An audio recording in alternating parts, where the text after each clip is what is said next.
Welcome to another great week of Spicer and Company. I'm Sean Spicer. And I'm Lindsay Keith. Sean, it's good to see you. I hope you had a good weekend. I did. How about yourself? I hope you had fun. Yeah, it was awesome. Always nice to get some downtime. Well, we have a really exciting show today. We're kicking off our new series on China, the China threat. And, you know, Sean, I don't think the media gives China the attention that it deserves. Or does it expose the threat that it poses to our freedoms? Do you agree? Absolutely. And I think you're right. I mean, I don't think people appreciate we talk about banning apps and why Huawei's a bad company. It sounds very abstract. But you're right. I mean, the media makes it sound like that this is some tech fight, when the reality is this is a fight for the heart and soul of our country. It has to do with our national security. It has to do with our privacy data, everything else. There's so many areas in the rise of their military, their human rights record.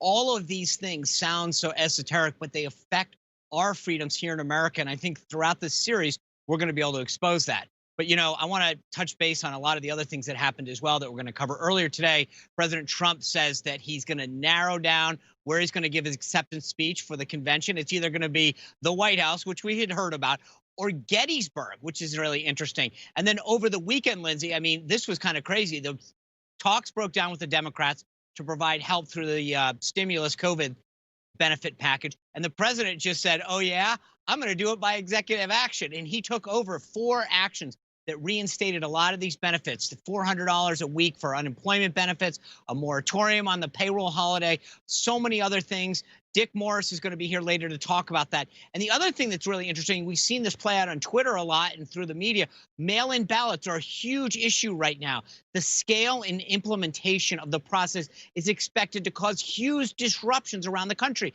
And now the Democrats are admitting to systematic shortfalls, especially when it comes to the post office. That's the thing. They kept talking about mail-in vote, mail-in vote. We got into it. Now they go, oh, the post office may not be able to happen. I mean, this is unbelievable. It's crazy how they set the problem up, and now they're creating, now that everyone's bought into it, they go, yeah, by the way, the post office may not be able to handle it. That's great. Thanks for that, guys. We're going to talk about that later. But right now, we're going to kick off our brand new series, The China Threat, with the Secretary of State, Mike Pompeo. Mr. Secretary, welcome to the show. Sean, it's great to be with you. Thanks for having me on. You bet. Before I get into the questions, I just want to say I think there's 3 groups in America when it comes to politicians. People who have their head in the sand when it comes to China, people who talk a good game, and people who are willing to do what it takes to fight China. You are in that later category, and I want to make sure viewers understand. For too long, we've heard people talk about China. You're finally doing something about China, and I appreciate it, and I think people need to understand that. So thank you for what you're doing. Mr. Secretary, China is clearly on a rampage these days. Jimmy Lai, the pro-democracy voice and media tycoon in Hong Kong, was arrested under orders from Beijing. Now China's putting sanctions on 11 U.S. citizens, including Senators Ted Cruz, Marco Rubio, Tom Cotton, Josh Hawley. How's the U.S. going to respond to this? So, Sean, I think everybody needs to recognize that the Chinese Communist Party for decades now has taken advantage of America. That's the starting point. 50 years of failed policy, where we thought, you know, if we just engage, if we're nice to them, if we do business with them, then somehow they'll leave us be. Well, we know that's not been the case. It didn't work. I gave some remarks about that a couple of weeks back at the Nixon Library, and President Trump knew it. He campaigned on this very issue. Said, we just want this to be fair. We don't mean anything ill will towards the Chinese people, but the Chinese Communist Party has been walking on the United States for decades, and we're not going to let that happen. Enough. And so we've begun to push back in ways that are real, that protect the American people. You see it with what we're doing on Chinese software. You see it with what we're doing in terms of diplomats here who were conducting spying out of our consulate in Houston. The president has permitted us to seriously respond in ways that simply say, be fair, be reciprocal, whether it's trade or whether it's diplomats or whether it's information campaigns, misinformation campaigns. The United States is no longer going to simply turn the other cheek and let Americans suffer for it. We're going to respond in real ways. So the actions they've taken with respect to Jimmy Lai and the sanctions that they've nebulously imposed on some senior American officials in Congress, you can be sure that the United States will measure them, respond to them, and help the Chinese Communist Party understand you're not going to take action against America or Americans without President Trump responding. Could you foresee a ban on all Chinese officials and business folks, much like we had during the Soviet Union during the Cold War days? I try not to get ahead of what the president's thinking about, but make no mistake, we have a long list of actions that we are contemplating that will simply drive the Chinese Communist Party to understand that when you treat Americans poorly, when you steal our intellectual property, when you threaten our people all across the world. Under this new national security law, they've now come after at least 2 American citizens. When you conduct a human rights violation on the scale you're doing in the western part of the country with respect to the Uyghurs, when you do those things, America is no longer going to stand idly by, and President Trump is going to be cost imposing with the objective to ask them to do the right thing. We're going to distrust, and then we're going to go verify. And we aim to induce change in the Chinese Communist Party's behavior. It's that straightforward. Americans people deserve it, and our national security demands it. You mentioned the line that you just used. It was the inverse of a Reagan line that you used at the Nixon Library when you gave that speech. Reagan said, trust but verify. You said, distrust but verify when it comes to China. China's given us a lot, right? They've given us cheap goods and a lot of lies. Why should we believe anything that they have to say? Broken promises is the main storyline. We all know that, Sean. You know communism. We all grew up in the time when the communist ideology was spreading rampantly throughout the Soviet Union and its satellite states. We know that they have a bias towards untruth. And here it's in spades. We saw them break the promise, the commitments they made to the people of Hong Kong. We watched them break promises to the World Health Organization that have now caused hundreds of thousands of people all across the world to suffer from a virus that began in Wuhan, China. Right? They said they'd tell the world if they came upon a virus that could potentially breed a pandemic around the world, and yet they didn't. Instead of telling the world, they covered up. They allowed their citizens to travel abroad. They created real risk, and that risk has now caused enormous devastation, not only to the lives, as I mentioned, but to trillions of dollars in lost economic value to the world. Lots of jobs, lots of people who will suffer because of the promises that Chinese Communist Party failed to keep. You have to distrust them. You have to challenge everything that they say. You need to go verify it when they make a promise. And when they do that, when they make a commitment and they verify it, we'll applaud them. But we're no longer going to stand by and allow them to take actions that threaten us all. Finally, that's great to hear. President Trump and you guys have targeted Chinese companies like TikTok, WeChat, and Huawei for potentially spying on the U.S. You closed a consulate the other day because of potential copyright infringement and espionage. Do we have hard evidence that these companies or other U.S. companies are spying on the U.S. or U.S. businesses? It's very simple, Sean.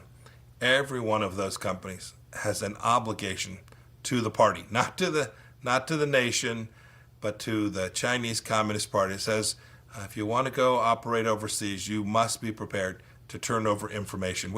We know a lot more than that. I can't say a whole heck of a lot about it, but make no mistake about it. The United States is aware that these companies are being used for China's national security purposes, and we just simply think that's unacceptable. There's too many kids out on TikTok with all their data, all their information, their location, lots of pieces of information about them that no parent wants the Chinese Communist Party to have in its hands.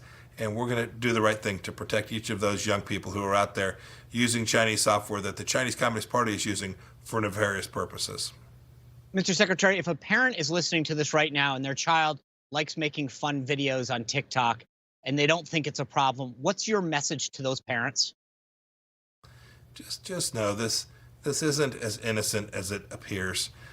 We all have come accustomed to American companies providing good entertainment value to our kids. I frankly was frustrated by how much time my son spent on various technology tools. But wholly apart from the parenting challenge, this is different in kind. This is the Chinese Communist Party using data sets for purposes of their own national security. And every parent needs to be mindful that when you hand over data, whether that's your address or credit card number or your driver's license or your age or the school that you go to or even just your name, and put your face in front of that camera, you're creating opportunities for the company that's on the other side of that software. And when that company is owned by the Chinese Communist Party or is a Chinese company that is beholden and operates at only the good grace of the Chinese Communist Party, there's a good chance that all of that information will end up in the hands of people I don't think any parent wants their kids' data to be part of. Yeah, I don't think many parents fully appreciate what you're communicating in terms of how dangerous it is. Let me switch gears for a moment to Taiwan. Right now, the Secretary of Health and Human Services, Alex Azar's in Taiwan. It has an excellent record of dealing with the coronavirus. China's quite angry about this trip. Would you say that we're sending a message to Beijing with the visit of Secretary Azar, or is this much larger of a shift in favor of Taiwan over the mainland? So Secretary Azar is there for the singular purpose of working with the Taiwanese government on something that's important to everyone in the world, making sure we come to understand this Wuhan virus, to make sure we understand the threat, to make sure we know how Taiwan so successfully dealt with this issue in their own country. We want to share with them what we've learned, what we know too. We know an awful lot about this. That was the purpose of his visit. I must say, Sean, I'm always surprised that when the United States send its health minister to another country, why anyone would find that so threatening. He went there for the noble humanitarian purpose of reducing risk to citizens all across the world, including Chinese citizens. When they have to hide, it seems pretty weak when the mere presence of a health minister in a particular place working to defeat this global pandemic, you find threatening, or you find angering, or you find somehow challenging to your very nation's national security. I think that tells you a lot about the weakness of the Chinese Communist Party and the fact that it could feel threatened from such a visit. Well, speaking of that threatenness, if China were to make provocative actions towards either Taiwan or its outlying islands, where's that red line for the U.S. in terms of us going in and defending Taiwan? Well, Sean, this is obviously a very sensitive issue. The president's talked about this a great deal. We have a series of commitments and a series of understandings, commitments that we've made to China as well. We thoroughly intend to uphold our obligations and commitments with respect to the historical understandings between the United States and China on Taiwan. The Secretary Azar's visit is wholly consistent with those commitments, and we've told both the Chinese and the Taiwanese that we're going to continue to abide by that set of understandings. It's enshrined in U.S. law as well, so it's an obligation that we do so. I'm confident that we'll continue to keep up those promises. That's the difference, Sean, right? When we make promises, we live up to them, or we do our darn best to do so. When the Chinese Communist Party makes promises around the world, it's solely for their benefit. And when those promises are no longer of any value, they walk away from them. Mr. Secretary, before I let you go, I want to get your comments on something that National Security Advisor O'Brien said, where intelligence proves that China favors a Joe Biden administration. How concerned are you that China is going to get involved in this election to try to get a Biden outcome? Well, Sean, the entire national security team, that certainly includes the State Department, our intelligence agencies, our FBI, Department of Homeland Security, who's responsible to conduct free and fair elections here inside the United States. I'm very confident we'll deliver that. Having said that, make no mistake, it is the case that the Iranians, the Chinese, the Russians too, are engaged in influence operations here in the United States. We have a responsibility to take down that misinformation, to share with the American people the risks that are connected to that. And it should be unsurprising to anyone that the Chinese Communist Party has seen what we've just talked about for a good long time here. The fundamental shift that President Trump has taken with respect to China no longer tolerating their misbehavior and the risks they're creating to the United States, it shouldn't come as any surprise to anyone that they'd prefer a president that didn't take that approach. Mr. Secretary, I want to thank you for your time. I want to thank you for everything you're doing to stand up to China, because it's so important. The threat that they pose to this country and to all of our citizens is so understated. And I know how hard you fight every day to make sure that the U.S. interests are protected. So thank you for everything that you're doing. Sean, thank you. That's very kind. God bless you. Have a great day. You too. Thank you.